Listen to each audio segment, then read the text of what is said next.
Welcome, ladies and gentlemen, to another episode of Footprints. I'm your host, Mr. Davis. I'm an educator at BHS, Beverly High School, for those who don't know.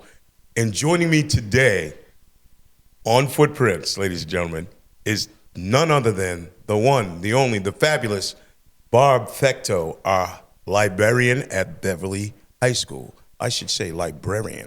That's what she is. Thank you. That's such a nice intro. Well, you know, I do what I can. I do what I can. Thank you for joining us today. I ask all my guests when they come on, I ask them one specific thing. Well, I ask them a couple things, but I'm going to ask you. Okay. Tell us something, Barb, about yourself that nobody knows. That nobody Could be knows? quirky, could be kind of silly, whatever it is, but I'm something kind of that... an open... I'll tell you my new secret shame. Most nights, I go to Savers. Not most nights I go to Savers, but I go to Savers and buy puzzles. And I would say 3 nights out of the week, I'm just sitting at my dining room table like I'm in the retirement community already, just doing my puzzle. It is... I don't know how to shake my head. I love it. I love it. Well, listen, you got to exercise the brain, right? As well as being physically fit and moving, right? So there's nothing wrong with that. It's quite a workout. Yeah, I bet it is. At the kitchen table. Tell me a little bit about what inspired you to become a librarian, especially at the high school level. What kind of gave you that? Well, I've always loved reading, and I've always loved libraries, although I never went to my school library. That's not true. In elementary school, I remember my elementary school librarian was reading this book, Me and the Terrible Two by Ellen Comfort, and it was so funny, and it was just, she was reading it with like such expression in her voice, and I think I was probably in 4th grade maybe. Well. And it occurred to me, oh my gosh, there is a job where you can read. And I was like, this seems like a great idea. Ironically, I almost never get to read at work. It is so rare to be almost... Yeah, it doesn't for sure. happen. You never have time. I get it. Yeah. So, kind of describe a typical day in the role of a librarian at BHS Beverly High School. Well, there's a lot of different like task related things. The things that you think of as library stuff, the task related stuff, putting books away, checking books in, checking books out, that kind of thing. And then there's this sort of, next level, which is like purchasing books, making sure that, the collection's good, that we've got good representation for different topics, for different, even in the fiction section. And then beyond that, there's also school librarians are also teachers. We're teacher librarians. My master's is in education. Absolutely. And so I do teaching as far as research skills, but also occasionally co-teaching with colleagues. Usually history teachers, I'm going to say, but every once in a while somebody has like a cool idea and I help out with that. How great is that? It's the best parts of being a librarian and the best parts of being a teacher smushed together. I love it. I love it.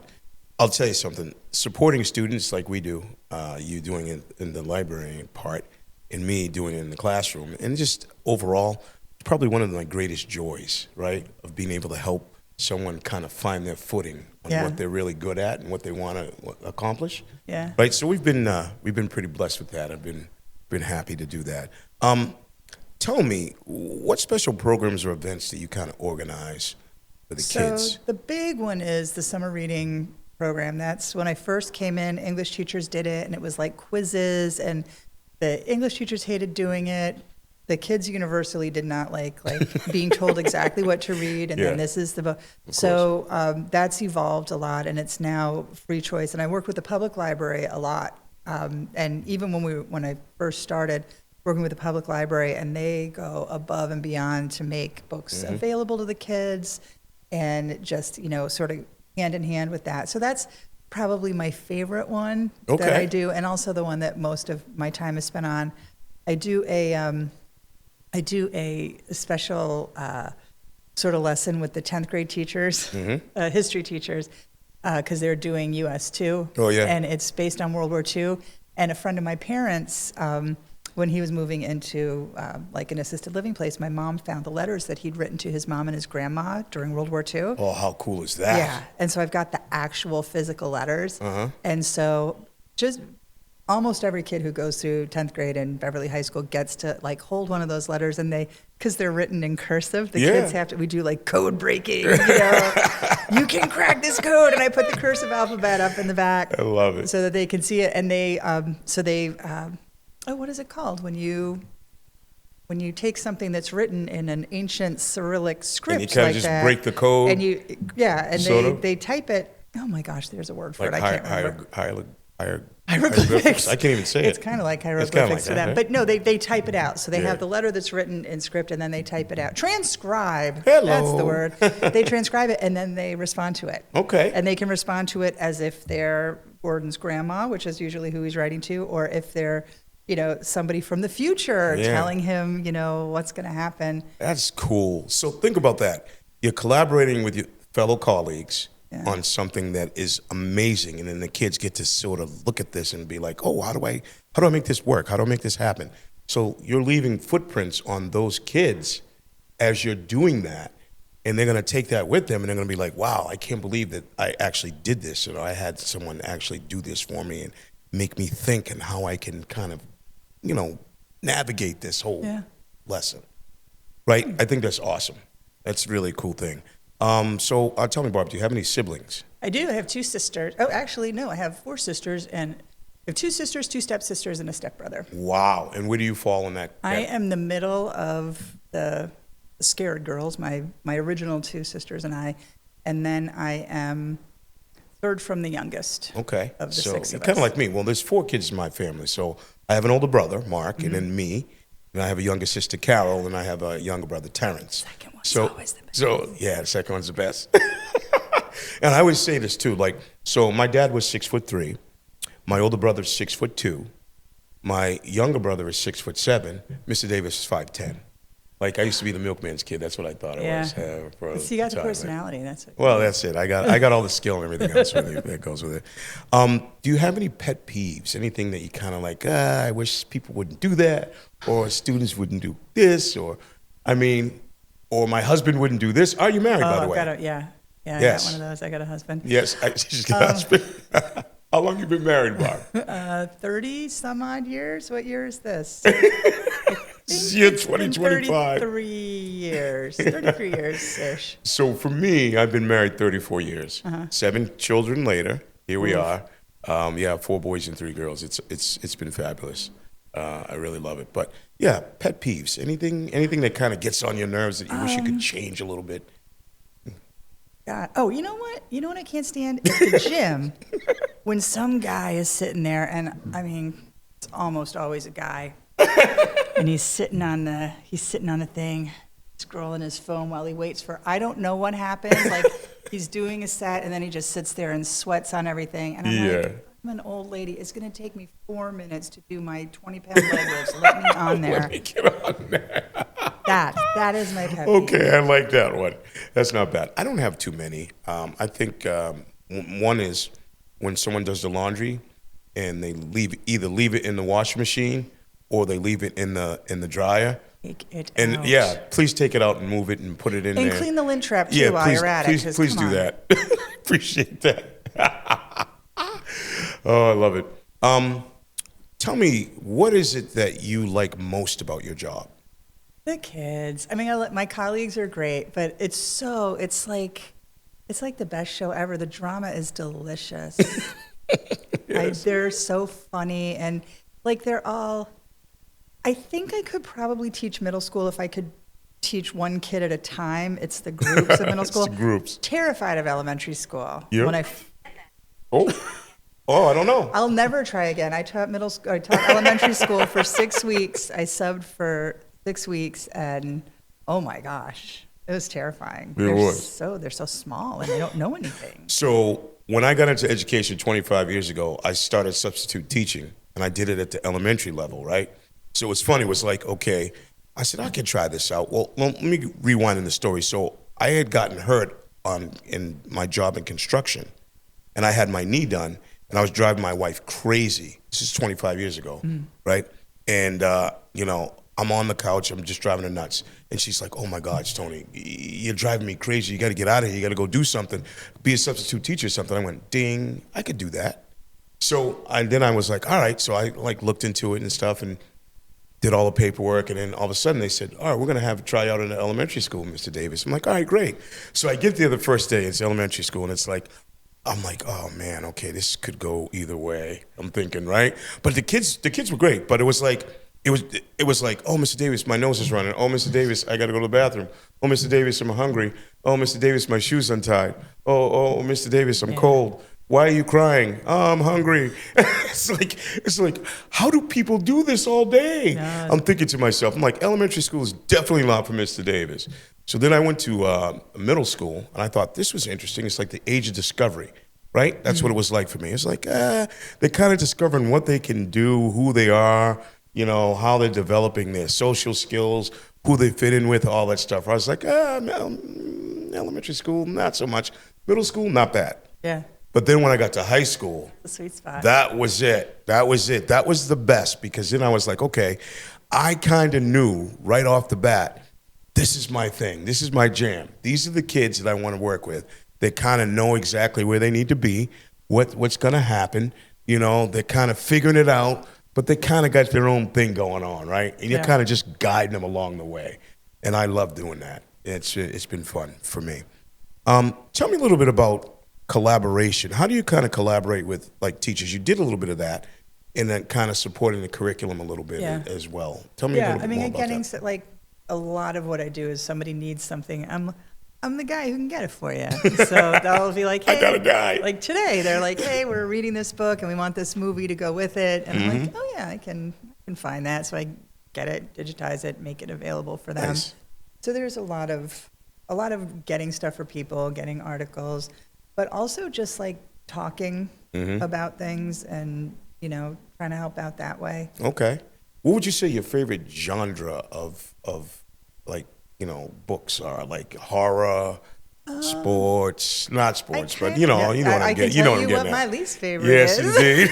I think you have already said. No, actually, some sports books are really good. Yeah. If it's about the people as opposed to like the actual action of it, I kind of like everything. I'm just going to throw Sean Fitzpatrick under the bus. You know him, right? I do, of course. The man reads this, it's so intelligent and so dense. He reads a lot of nonfiction, but like about, you know, philosophy and theology and the way the world works. And he'll recommend books, and I'll be like, gosh, that sounds so great. And I'll get it from the library, you know, interlibrary loan. It's a great way to get some books. And I'll start reading, and I'll be like, how? God, I'm so dumb. I don't understand this. And he's constantly telling me about things that sound great, and then I go to read them, and I'm like, oh my gosh. I love it. And they're, you know. Well, listen, to each his own, right? Yeah. Variety is the spice of life. That's what I always say. Exactly. So it doesn't matter. Like, if you can't get through something, one man's trash is another man's treasure, and vice versa as far as women go.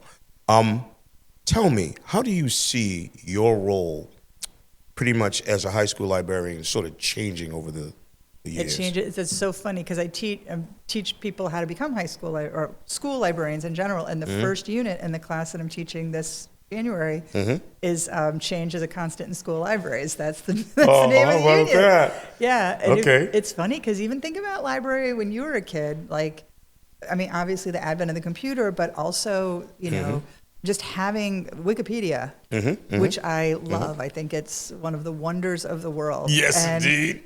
You know, my sister used to call me up in the middle. She's from California, and so I'd get a call at, you know, like 4 a.m, and it's my sister closing down a bar in Northern California with a trivia question, because I was the person they would trust. Of course, they'd be like, "We're going to call Sue's sister, and she'll give us the definitive answer," because otherwise you had to like actually go and research. So all of this information being, you know, directly at your fingertips has made a huge difference. And not just that, so that's the really good part, but then the other side of the coin is so much information and so much misinformation and disinformation and wrong information. For sure. And it's so, I mean, that's a huge thing in education that we have to worry about is, you know, training kids to know what you can depend on, informationally speaking. Yeah, no doubt. So way back when, the footprints were left on you. You said, oh, I could probably get a job reading something. Yeah. Right? How about that? Yeah. And so you kind of carried those forward, which is really great.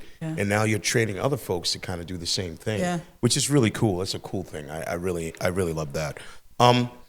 What kind of extracurricular activities do you have, like, hobbies or anything like that? What do you, For what do you me, do? so I love swimming. Swimming? Yep. Okay. I like to swim. All right. Competitive swimming or Oh just? God, no, of I'm course so not. slow. I'm like, seriously, if you crossed a sloth with a dolphin and a little bit of hippopotamus, that would be, I'm just like, doo-doo, doo-doo. But it's so relaxing. I like being, buoyant. In the water. Well, yeah. Mr. Davis swims like a rock. So, yeah, I just sink right to the bottom. Well, I don't go Yeah. in real deep water, but I like swimming, but I also walk laps in the pool Mm-hmm. because I've got a bit of arthritis in my foot. But it's good, it's good for walking, getting me used to that. But I'll read my book. Right, of course. I read my book, Walking Laps in the Pool, sometimes, and people are like, aren't you afraid you're going to drop that book? I'm like, 8 people have their phones in the pool. Like, this is $20. Exactly. If I drop my phone, it's a grand. Oh, I love it. I love it. So tell me a little bit about school culture and how it kind of, the library sort of is like a central location and I how think you're that. trying to say heart of the school? Are you I'm trying heart to of say the that, school? absolutely. Tell I me a little bit about really that. do. And I have to say that it's been really great in the past couple of years.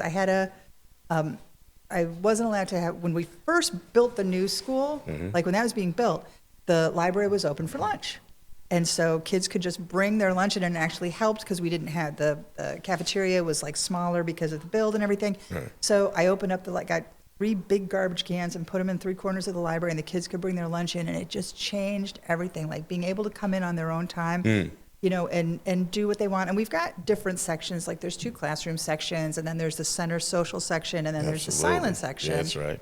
And so, there's places for kids based on the kind of needs that they have at the library. For sure. Well, then when we got in the new building, I wasn't allowed to do that because, it was too clean and nice. And I guess the warranty's up because Mr. Thomas was like, yeah, all right, just, make sure Yeah. the kids are clean. And they do, they clean up after themselves. We got the big garbage cans, and so kids can come in, and it's just, even though it's so noisy and I have to completely pay, I don't get anything done for Right. 2 hours a day during lunch because I've just got to sort of be paying attention to what's going on. But I love I have it seen because, that chaos, by yeah, the way. it's Organized confusion is what we call ridiculous. it. But there's so many different groups of kids, and then there's this group of kids who come in and they speak Portuguese, and I'm like, sit close to my desk. It sounds so cool. You love that, right? Yeah. So here they are coming in, right? The library is the central hub of everything, Yeah. right? You're at the center of all of that. Kids are coming in, they're bringing their lunches, they're hanging out, they're having a good time, and they're reading things, and maybe they're getting some work done from other classes. We hope that is what they're doing, Yeah. right? Theoretically. But the whole point is that experience is leaving a footprint on them, and that's the whole point of being in school and doing something you love to do and like. And that's where we come in as educators, and we kind of push along that little. Here's a little bit of, I'm going to nudge you this way a little bit, right? And they kind of get that whole thing with where they want to go and what they want to do and who they want to become. Oh, okay. So that's one of the things that I'm very proud of as an educator at BHS, is that we all kind of collaborative together and work very, very well, which is great. Tell me, do you have friends from high school that you still associate with? I moved around a lot as a kid. Yeah. So I went to 7 different schools. Okay. I went to 3 different schools for high school. Oh, okay. Yeah. So Hi. short Bye. answer, not really. There's one girl on Facebook Mm-hmm. that I haven't seen her in real life since the mid 80s, Right. early 80s. But we follow Kind of each other on collaborate a Facebook. little Yeah. bit. And No, I mean, gosh. it's College. interesting. I have a lot of friends from college. I was Yeah. only a year later. Well, it's funny, high school was I was a popular kid in high school. So there were 550 kids in my graduating class. Wow. And I had a bunch of kids that sort of we just became adult friends. As Oh, we that's were lovely. kids, we became adult friends, and I kind of still kept in contact with them, even though my wife lived here. I moved here on the North Shore. Everybody, I grew up in South Weymouth, which is South Shore. Yeah. So it was interesting how that dynamic worked. But it's still, I was able to connect with most of my high school friends and still kind of be in that circle. It was really weird though. Like when you go to reunions, it's like the same thing. It's like all the brainy kids are over here. All the burnouts are over here. Yeah. All the jocks are over here. You still get that clicky stuff, but it's fun to see them as adults. Because now it's like, wait a minute, I remember you did that. Are you still doing that? You know what I mean? We were asking them those things, and it's always nice to see that. College was fun too, but I just remember high school was a good thing for me. Well, there were only 39 kids in my graduating class. 39? Yeah, I went to I went to very repressive religious school, and I did 1 year in public school, crashed and burned. I got in so much trouble. It was really fun. But so tell me about that part. Not so much, whatever you can share would be fine, but tell me about that. Because those footprints were left on you at an early age, and then you decided, I'm going to go in this direction, right? And that's what we're kind of doing with our kids at BHS, right? They're kind of all over the place, and they kind of decide what they want to do with their lives, and all of a sudden they hone in on something they really love, right? And then all of a sudden their radar's up, and they're going that direction. That is so true. So tell me a little about that. So in middle school, the librarian, Mr. Costello, at my middle school, I was new because, one of my two middle schools. So I was new in school, and I would go to the library and just hang out because I didn't want to go to the lunchroom because there were people there. And so I was sitting there, and one day he came up to me and he handed me a book, and he's like, "Can you do me a favor? I noticed that you're a reader. Does this look interesting to you?" And it was a retelling of Beauty and the Beast. Beauty by Robin McKinley. And I looked at it, I'm like, oh yeah, it looks really good. He goes, would you do me a favor? Would you read it and let me know if you think I should have it in the library? And I was like, sure. So I took it home that night and read it under the covers with it. Like I stayed up all night and read it because it was so good. Yeah. And I brought it back the next day and I said, it's amazing. You should definitely put it in the library. He goes, oh, thank you so much. And the fact that he asked for my opinion on something and then put it in the library on my say-so, that was huge for me. And it didn't occur to me until I was applying to library school to, that was something huge but that guy's footprint is all, and he was so old. He must have been in his 40s. Right. You know. But interesting how he got you. He reeled you in, right? Got me, yeah. He said, here, why don't you read this and tell me how you like it? Yep. So that was kind of his way of saying, I think you're going to be okay in this position. Yeah. Right? Because he's giving you an assignment, but not really giving you an assignment. Yeah, something that you love to do anyway, right? You were going to read. Yeah. So he's like, hey, why don't you read this? Yeah. How about that? And just taking my word for it, that was huge for me. Yeah, for sure. I think that's the biggest thing as footprints are placed on us. We meet people every day, right? In our lives, good, bad, or indifferent. And as we go through our lives, some people leave good footprints on us. Some people, not so much. Yeah, but it's how we take those footprints and carry them with us and use them and apply them in our lives and with other folks. And that is going to determine how, those footprints are carried forward, whether they be good or bad. You know what I mean? And it's interesting because, I have 7 kids, and it's funny how, each one is uniquely different but the same.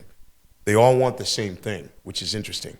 And the footprints I left on them were left on me by my parents.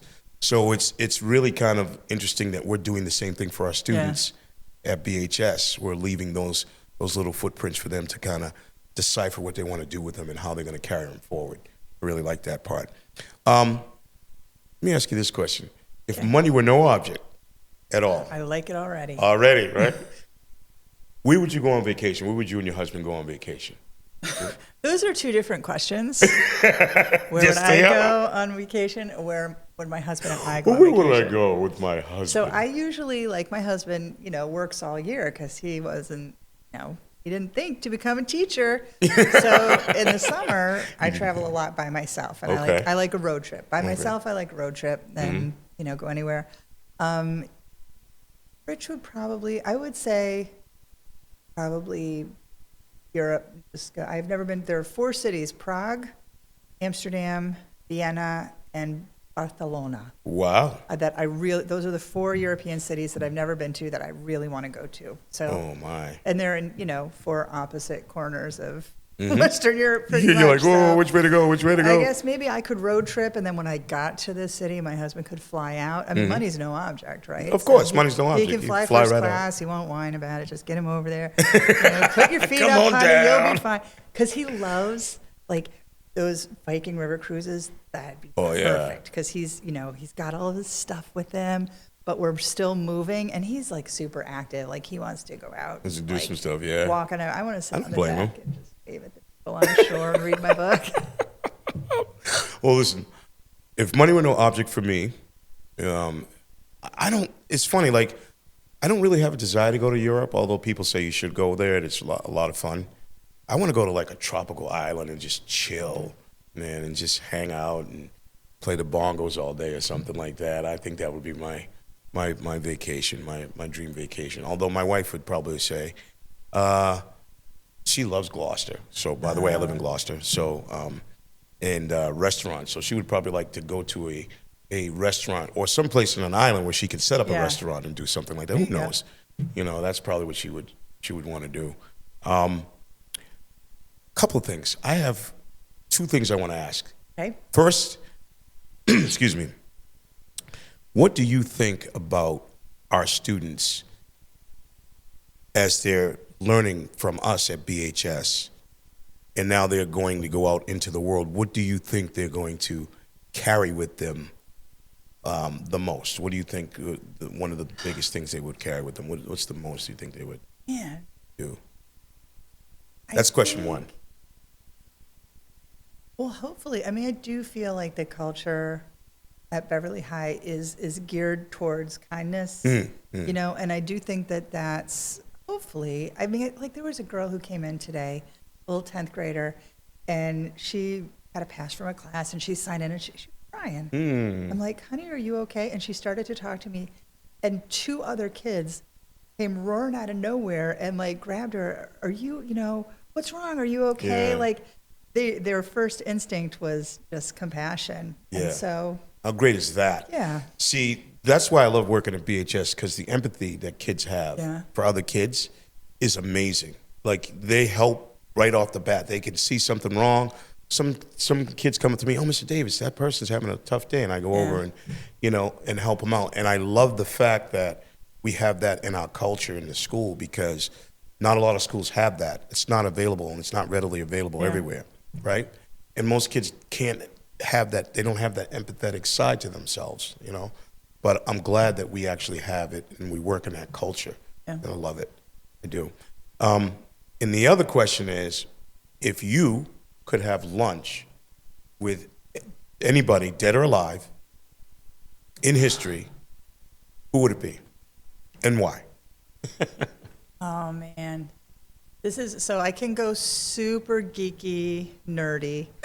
In which case, it's Maud Hart Lovelace, who's my favorite writer, the author of Betsy Tacy books.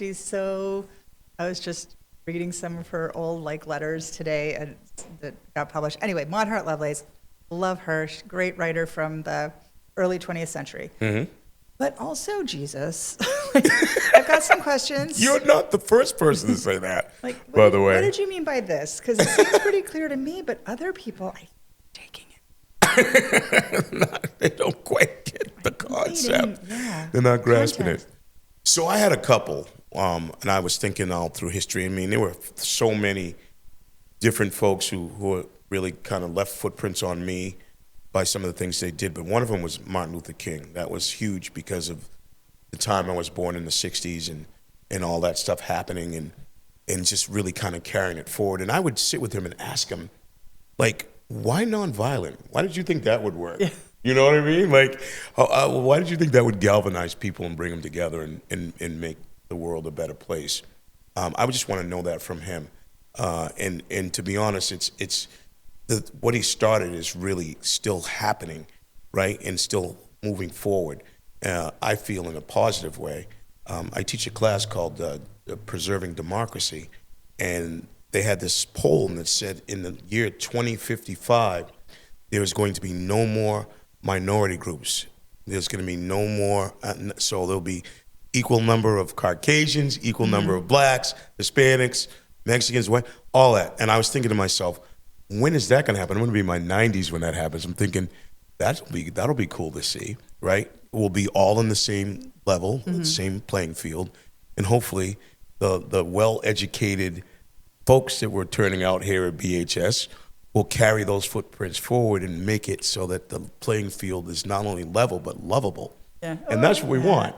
We want that. You know, I mean, we need that in our society, and I hope that, you know, kids will take seriously their journey through BHS and come to the library, which is the hub of everything, and just enjoy their time there, as well as you doing such a wonderful job that you do, Barb.